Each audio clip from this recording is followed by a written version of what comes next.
Now we begin with the emotional House hearing on President Biden's botched Afghanistan withdrawal.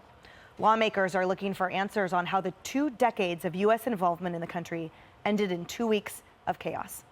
The situation culminating in the loss of 13 brave U.S. service members and well over 100 Afghans killed when a suicide bomber attacked Kabul airport's Abbey Gate in August of 2021.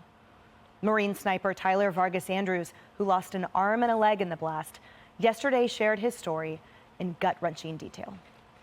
In a flash and a massive wave of pressure, I'm thrown 12 feet onto the ground, but instantly knew what had happened. I opened my eyes to Marines dead or unconscious lying around me.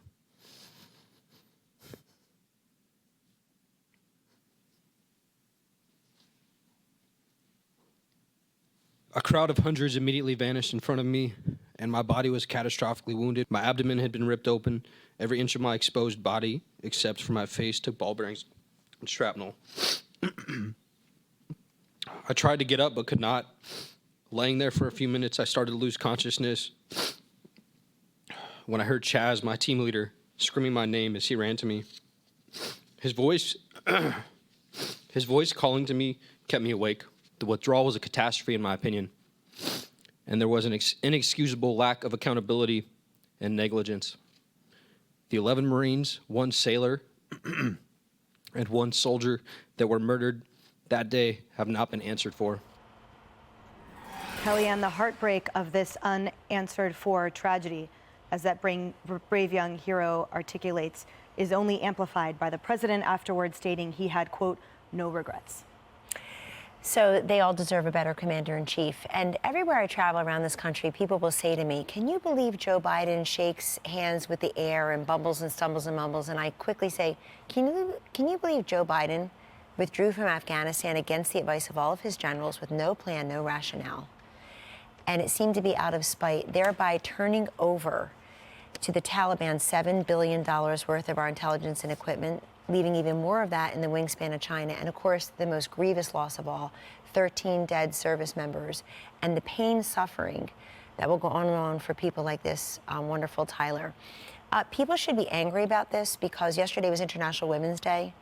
And whenever I hear, oh, we have the first female vice president of color, what's the point of that? If because of the presence of she and her boss, Joe Biden, the women in Afghanistan are less free. It turns out that now that the Taliban has taken over Kabul and Afghanistan, the Afghan women, many of them can't go to school after the 6th grade. They can't travel long distances. They can't do certain things that we take for granted here in this country. Absolute disgrace. We need more hearings like this. And as lawmakers are demanding accountability, Chris, so too are the American people. That's what this hearing is designed for as well. It is for the American people to understand and to demand accountability that I fear we will never, ever receive from our commander-in-chief. Well, the utmost responsibility we have as a country, and certainly the leadership of our country, is to the men and women that serve our country with honor. And here we have a soldier demanding accountability and leadership, and unfortunately didn't get it. And I think it's time we as a country have to make some serious choices as to how we're going to not only respond to what happened here, but how we're going to proceed going forward. We are, as President Ronald Reagan said back in 1964, we are in a time for choosing. And, you know, he actually said, we're at war with the greatest enemy who has ever faced mankind in his long climb from the swamp to the stars.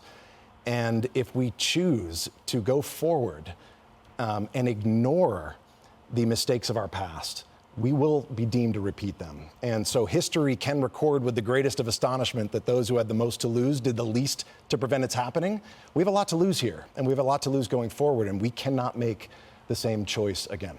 And when Chris talks about that preventability, Dagan, that's what makes this so difficult to stomach, is the fact that the president, as Kellyanne articulated, ignored the sound advice of so many generals, so many intelligence community leaders that suggested doing it in a way that would honor the Afghan people, honor our allies, and save American lives. Instead, he ignored it all and therefore sort of undid what took 20 years to accomplish and ruined lives forever. He ignored it and lied about it. And the American people do know. If you look at a chart starting on August 20th, 2021, that is the day that Joe Biden went from net approval to net disapproval, a greater percentage of Americans disapproving of his job performance than approving. And he's been deep in the red, underwater, since that very moment. It's never changed. It's because of two things: in Afghanistan and the withdrawal and the death of these 13 service members. They saw Biden's incompetence on full display, but also how blithely he would lie. He was asked by George Stephanopoulos, your top military advisors warned against withdrawing on this timeline. They wanted you to keep 2,500 troops. No, they didn't, he said. Lie. He said, Biden, U.S. troops will stay until all Americans are out of Afghanistan. Lie. Al-Qaeda's gone from Afghanistan.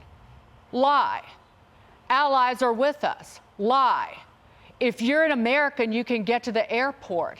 Lie. If we lie, and it went on, and it just seemed as if Biden thought if he stood up there and lied enough, that this horrific failure and the death of these 13 men and women who were so admirably serving our country would look somehow peachier through the blurred lens of history. But the Biden doctrine is embolden our enemies, embolden evil, and then portray and abandon our allies and Americans who serve this nation. That's right. Yeah, to Dagan's point, this was the definitive moment where I think America turned away from President Biden. This is such a scar on the American conscience. And I remember I was in Texas as we began to learn some of the names of the fallen 13 heroes. I was about to give a speech at the Texas Youth Summit, and on the stage, I said the names of the individuals we knew, including Riley McCollum, who had a little baby on the way. And the entire room fell silent, stood up. I didn't even have to ask them to, stood up and applauded for these men and women who gave everything. It left an indelible impression on America, not only that this president has failed, but that he has lied. To your point about Stephanopoulos, he was asked directly, were you warned by your generals? No. Well, here you go. General McKenzie, who testified before Congress under oath, I recommended that we maintain 2,500 troops in Afghanistan. I also had a view that the withdrawal of these forces would lead inevitably to the collapse of the Afghan military forces.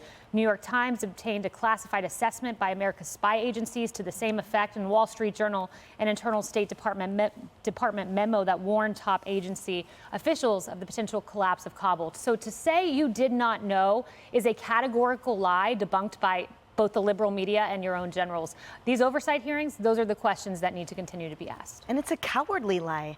That's how I feel too. That's the moment that Americans turned away from Biden, because that's the moment that he turned away from us. It's the moment that he turned away from our allies and the international community and those that we've sworn to protect. He absolutely desecrated the memory of everyone who has lost a life there in Afghanistan. He really lost independence that moment too. They've never gone back. They don't like political parties to begin with. But the great news is, if you're an American, you're wondering what's so special about this country, look at the people trying to hang on the wing of a military aircraft just to try to get a taste of freedom. They fell to their deaths, God rest their souls, to try to have what we have. And then the woman in the Afghan woman who handed her newborn baby over to an American soldier, knowing that baby would be protected, loved, fed, and cared for until she could be reunited with him or her again. That's right. Hey everyone, I'm Emily Campagno. Catch me and my co-hosts Harris Faulkner and Kaylee McEnany on Outnumbered every weekday at 12 p.m. Eastern, or set your DVR. Also, don't forget to subscribe to the Fox News YouTube page for daily highlights.